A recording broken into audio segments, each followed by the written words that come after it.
Hi guys, welcome to the Self Over Sickle podcast. My name is Jenica Leah and I am here with... Hey guys, I'm Stefan. Hey guys, I'm Kareemah. Hi, I'm Mary. Okay, so we're all here as part of the Self Over Sickle podcast, which is basically a project that has been put on by the Sickle Cell Society just to kind of... for people living with sickle cell to kind of take control of their sickle cell and to let everybody else know that just because we have this condition, it doesn't mean that there's things that we can't do. So we want to kind of show people that, sickle cell, we have sickle cell. No, we have sickle cell. Sickle cell doesn't have us. And we'll be talking about different topics like relationships, careers, just lots of different things that might affect us as we're kind of going through our day-to-day lives living with sickle cell. So this podcast is actually our goals series and we're currently recording at the pod at White City Place.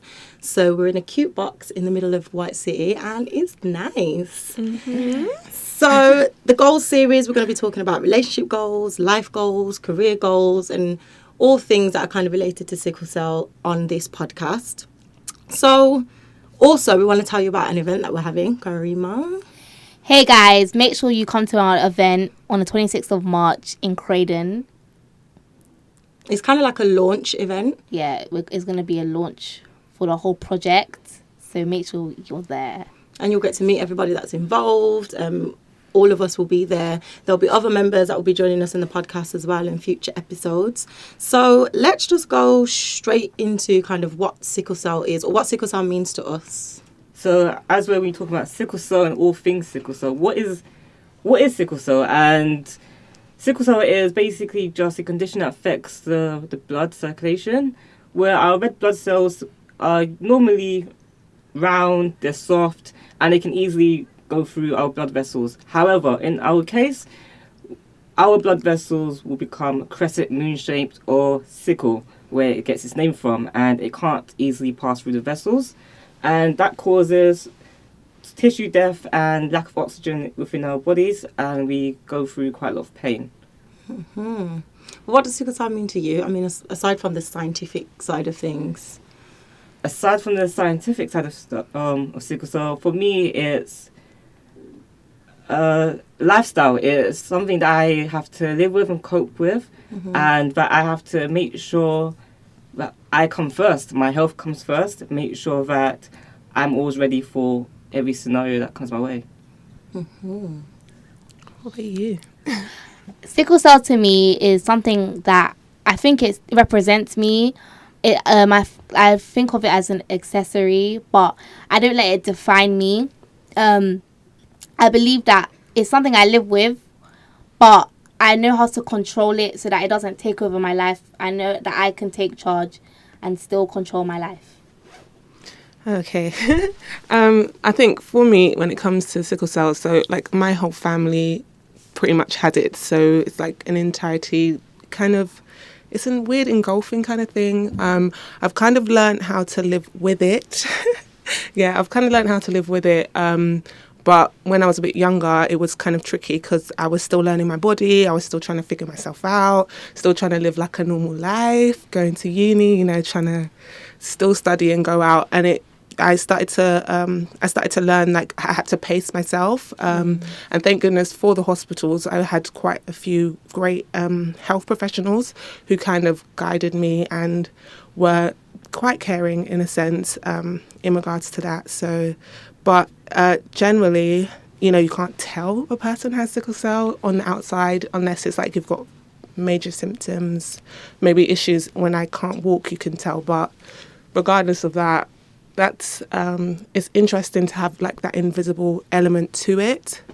It means you can move seamlessly through society, but then at the same time, it can be tricky because really and truthfully, when you're in a lot of pain, like people just don't believe you. So it's like a hit and miss, really and truthfully. I feel like that's some of the things that probably we'll be talking about in more detail as well. The fact that sickle cell is like an invisible condition or an invisible disability. Some people actually are happy to define themselves as having like a disability, which I think it took me a long time to come to terms with the fact that I do have to class myself as disabled, especially when it comes to the realm of like working and things like that. Like it's important to let employers know and, you know, all that kind of stuff, which we'll go more into detail.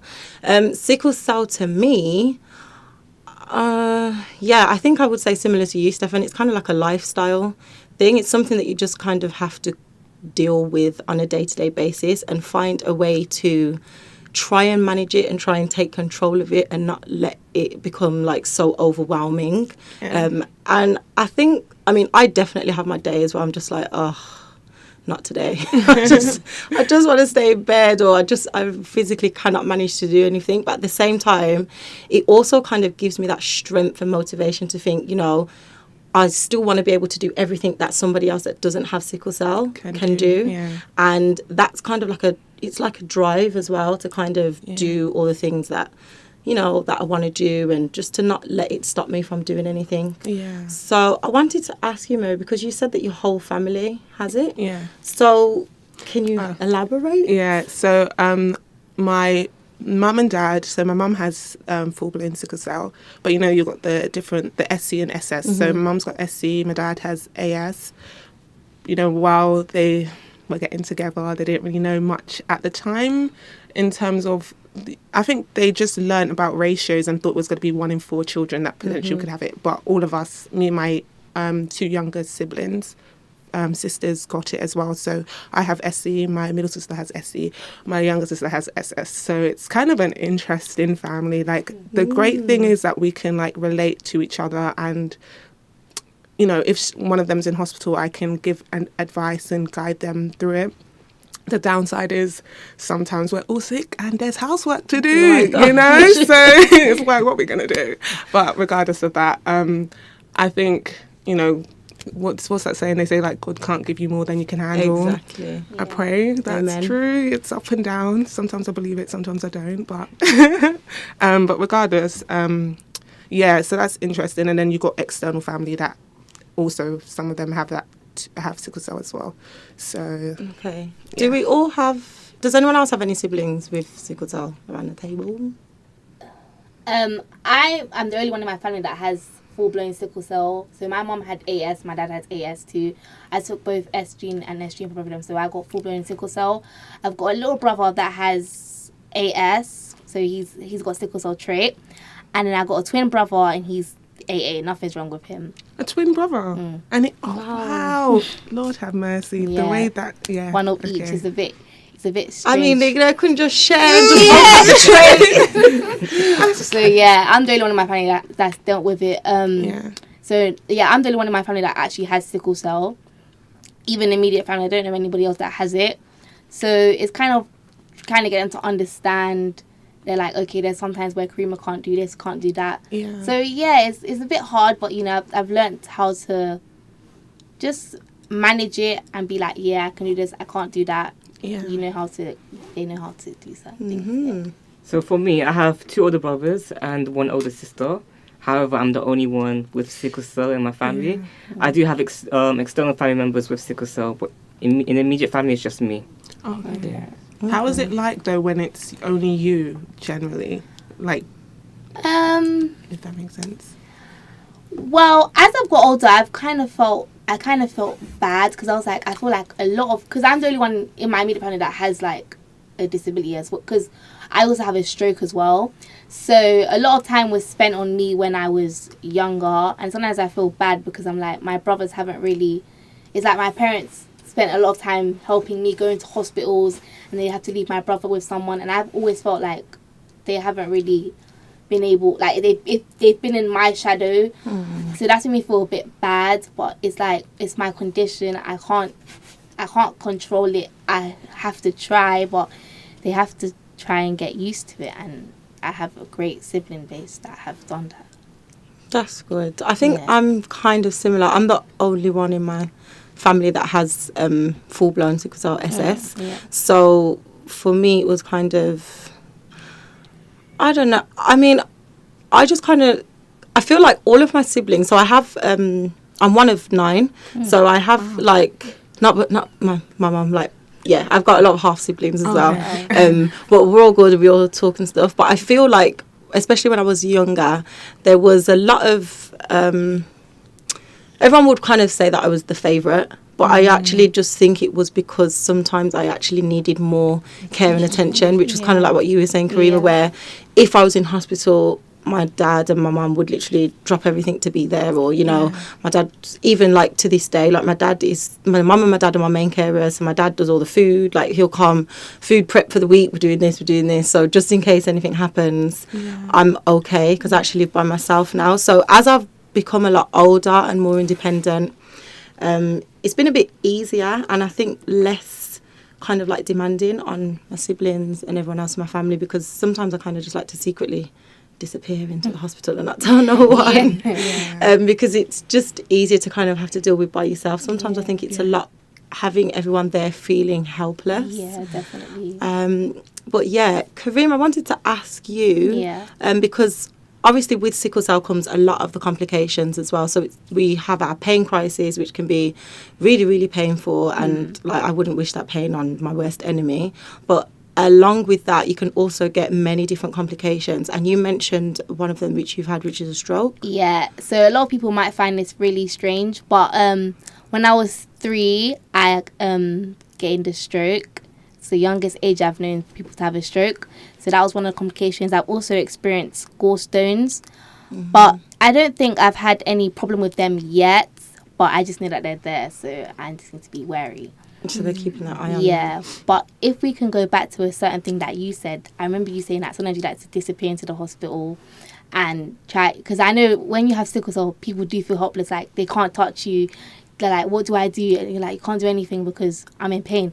And I experienced that firsthand when I was younger. It was really, there was people were helpless, they couldn't do anything. But just last year, I had my first admission where I went by myself. Which was it was a nice experience, because I felt, okay, I can now try handle it myself, and I don't have people feeling like sorry for me. I can try, doctors know how they can do this, they can do that, and it was actually quite an alright experience. So I really enjoyed myself. I feel like I'm proud because I can remember mine. Yeah, And that's like a big step. Even for me, like, I'm 29 going on 30. Listen, when I'm not well, Mum, like, that's the first thing. I just want my mum and my dad. Like, somebody needs to be there. So it is a big kind of step, and also kind of like talking about like taking independence and kind of being able to manage your condition. Because when you're kind of unwell and you can't do much, you tend to just kind of feel a little bit helpless and very dependent. And I think that's one of the things that we also want to try and get across as well, kind of like that transition whole period from like leaving the children's hospital and being, you know, your parents are there for you all the time, to kind of stepping into this adult world where you now have to be in control of everything. So yeah, you might have to just take yourself to the hospital and you know, disappear.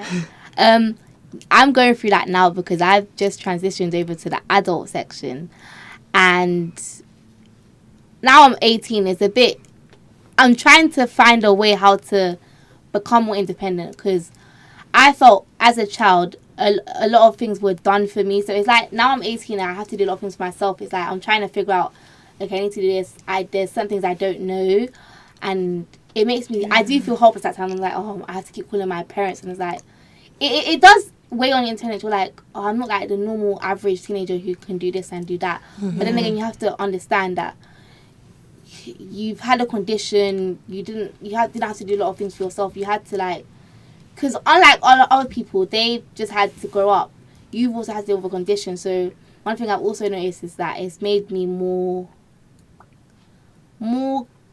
I've become more knowledgeable, and it's like I've had to grow up older than certain people my age, because I've had to make decisions about certain things I've been on and something I don't want to do. So yeah, it's hard, but it has to be done. So on the point of going to hospital and transitioning to the adult ward, it was a strange experience for me, because usually the doctor is always talking to your parents. They always talk to my mum and asking my mum the questions, and when they started asking me questions, like, oh, you're actually talking to me. You can see me. It's like, well, at the same time, it's such a weird experience where they're talking to you, but as you're in pain, you have to kind of remember all the key points. You have to remember what's actually going on. You have to be aware. And so going into that transition and being more independent, you kind of have to find new ways of coping. You can't just lay there anymore and be like, yeah, you sort it out, mum, or I'll just kind of, you know, bide my time. But I just kind of have to actively write things down, because with the painkillers, I forget quite. That's what I do. See the notes in my phone? I'm like, type in health. It is everything. Whole medical history. Everything is there. No, because like you're saying, it's hard, especially when you're on like some of the strong medications that we have, like morphine and stuff like that. Yeah, codeine, all of that kind of stuff. And then especially going through A&E and stuff, you have the doctors. I didn't know this, but every time a new consultant or new doctor comes on, especially in A&E when they hand over and stuff, even though everything's probably there in your notes when they came in, they have to ask you what's happening. And when you're in pain and you've got 3 people come to ask the same questions over and over, it can be really like quite irritating. So I find notes in your phone. But what age did you transition from like the children to the adults? And how did you find the process? Okay, so I transitioned at 16. However, I didn't actually go into hospital until the age of 21. Oh, that's good. And so I didn't really have that sort of practice from being young, just going in at 21. And when I went in, I think I was going in by myself as well. And my mum was at work. And that's why I had to kind of, you know, hop in a cab and get there and talk to them. And it was a strange experience. It was... No one was there to be like to me, okay, this is happening, this is happening, this is happening. It was, I kind of went through the stages, figuring things out. And I think I would have appreciated someone like a specialist coming in and saying, okay, they're going to ask you this question, or this is going to happen next, or you're going to have to wait at this particular spot for this amount of time. And so at that time, it was a learning experience, but in my head, I'm thinking, I don't have time to learn. I need to kind of be treated. And it was frustrating, but I had to take it in and be like, okay, this is my life now, this is my adulthood now, and this is what I have to go through in the next coming years. How old was you? Okay, so I didn't really transition. It was actually a weird like stage for me. So when I was like 15, 16, there was obviously talks, obviously you're getting older, you need to move to the adult ward. So then I haven't really had a lot of hospital admissions. So when I was 17, I must have came to A&E and must be like, I'm in pain, I need to be admitted. And I was like, oh, you're 17 now, you have to go to the adult section. I was like, wait, what? So it was a bit, I was like, I don't know, like, this is really weird, because when I got to A&E, the children's side, they know me. They know that when I'm in pain, I'm the kind of person, I don't show when I'm in pain. Like, I will try to find things to distract me, so you don't really know if I'm in pain. And I know that's another thing that with sickle cell, people think that you're not really in pain unless you're screaming. I don't really cry too often, so they're always like, how much pain is this child in? I'll be like, my pain score is 7, and they're like, you're not crying. I'm like, yeah, but I'm in pain. So that's kind of hard, but you have to deal with that. So, what was I saying? When you first went in? Obviously the children's side, they know me, so they get me a bed straight away, and I get my my medication administered. Got to adult ward, I'm just sitting there for hours. Like, I'm sitting there, and they're just coming like, okay. I'm like, do you guys not have my notes? Do you not know what to do? They're just asking random questions, and I'm just sitting in the waiting room. They haven't got me a bed. I'm like, I don't like this experience, and it's making me feel like I don't want to come to hospital anymore, because they didn't know how to handle me, and it was a struggle, and it's hella emotional to like hearing it, because it reminds me of because my younger sister's literally your age, so it's even, she had that whole transition, and I was always praying, like hoping she wouldn't have to go through it, but just knowing that she has sickle cell, its likelihood of her going into hospital was quite high. I remember my own transition, I didn't really have one, like, because when I was younger, I didn't have that much pain, or it was when I was really young, I went to hospital, and then for a long period, it was like I managed at home. And so when I was in uni, it was like 19 or something, and then I ended up going to hospital in Canterbury. Not the place to go to hospital, like, really and truthfully. You know, walked in with my friends, because they didn't even understand what was going on. I didn't know what was going on, because I didn't know that much about sickle cell at the time. walked in and they just thought, so what's this young girl doing here? She's with her friends, they're laughing, trying to make her happy, but it's all looking like you're here just messing around. There's other patients that we need to take care of. So that was its own experience. And so once I transitioned back to London, because I had to come back to London to get care there, it was as if this whole children's experience, I wish I had it, because even if you don't know, even if you, how do I describe it? Even if you aren't as active, at least you're still seeing things, or your parents are being spoken to, so you're gathering information that way. It was so weird, because it was as if my doctors expected me to know, okay, how much painkillers do you need? When do you need to like start coming down off the medication? I didn't have a clue. So I had to like break it down to them and say, look, I don't know what is supposed to happen right now. And then thank goodness there was like a student doctor who was just quite understanding and just guided me a little bit. But it is a lot of trial and error. And it's kind of, I think once I started to meet other sicklers in my hospital, I don't know if anyone dislikes that term, because I've realised that some people don't like the term sicklers. I'm easy with it, but I know that some people find it offensive as well. Yeah. Anybody around the table find that offensive? Yeah, I'm good. fine with it. Yeah, I was like, this is such a simple, easy way of saying things. Like, anyway, so sicklers. Yeah, when I started meeting older ones, it just. Oh, sorry. I'm always moving my hands, but when I found older sicklers, they kind of helped just give me some slight piece of information, kind of, tell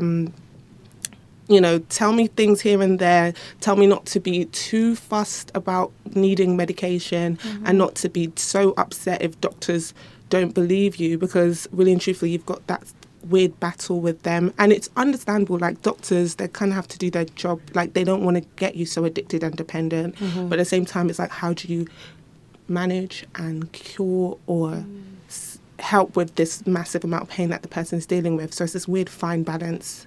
But okay, transition it wasn't great. Jumping into adulthood isn't fun, but you live and you learn, and then you become independent. You'll be able to have your own voice and articulate, this is how I want my healthcare to be. I think my uncle told me that. He's like, you need to kind of be assertive with your healthcare. Once you get the knowledge, you be assertive and you say, look, please, this is how I need my care to be, and don't let people like take you for a ride, because really and truthfully, you know yourself better than other people, so you know what will help, how long potentially. So I had to learn that over time, really. Interestingly, what hospitals do now is that there's something called a protocol. And so if you talk to your consultant and say that I prefer this type of medication, I prefer at this type of time of intervals, when you do go into A&E, you can say, look at my protocol. And that saves a lot of time if they actually do look at it. But it kind of just has everything there for them, and they know it's been written by the consultant. Yeah, so you're not making it up. So you're not making it up, exactly. And so I just kind of advise anybody listening to figure out what works for them and go and talk to the consultant and be like, I want this in place for me. Because not everything does work for all of us. I'm sure I'm on probably way different medication from others. Different. That's one of the things that I learned as well with sickle cell. Like, it affects everybody differently. Everyone's probably on different medications, just lots of different things, and has different complications and stuff like that. Before we wrap up then, maybe as this is kind of like the intro to the kind of like goal series, what would you like to let the listeners know? Like one thing about sickle cell, whether it's what you want them to do to kind of support people with sickle cell, or what you want them to know about sickle cell, or just to leave them with like one sentence or something. Very in terms of what I want them to know,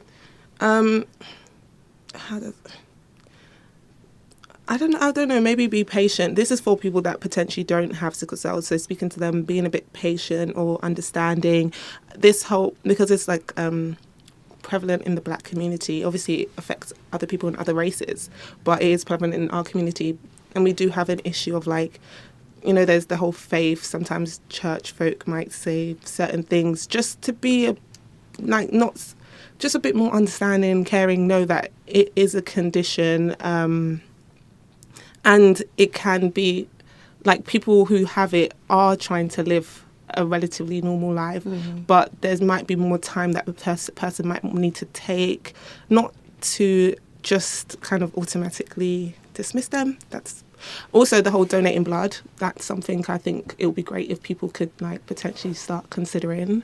So that's something I hope the listeners might consider. There's always like the campaign about blood donation that's out there. Be Positive Choir is always going around singing about it. And Oh yes, you're part of that, isn't it? yeah, so Plug.